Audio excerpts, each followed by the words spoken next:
सोलापूर शहरातील हिप्परगा तलाव सध्या मृत्यूचा हॉटस्पॉट ठरत आहे। तलावात वारंवार बुडून मृत्यू होण्याच्या घटना घडत असून मागील 15 दिवसात 3 तरुणांचा बुडून मृत्यू झाला आहे, तर वर्षभरात 11 जणांचा बुडून मृत्यू झाल्याची धक्कादायक माहिती समोर आली आहे।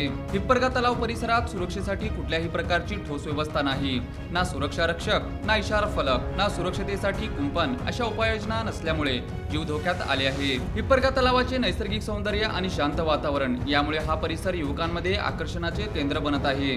विशेषतः सकाळी आणि सायंकाळी अनेक तरुण येथे फिरण्यासाठी, फोटो काढण्यासाठी आणि सेल्फी घेण्यासाठी मोठ्या संख्येने येत असतात। सोशल मीडियावर फोटो आणि व्हिडिओ शेअर करण्याच्या वाढत्या ट्रेंडमुळे काही जण तलावाच्या काठावर धोकादायक ठिकाणी जाऊन सेल्फी काढण्याचा प्रयत्न करतात। मात्र तलावाच्या काठावर घसरडे, दगड, खोल पाणी आणि योग्य सुरक्षा नसल्यामुळे अपघात होण्याचा धोका अधिक वाढतो।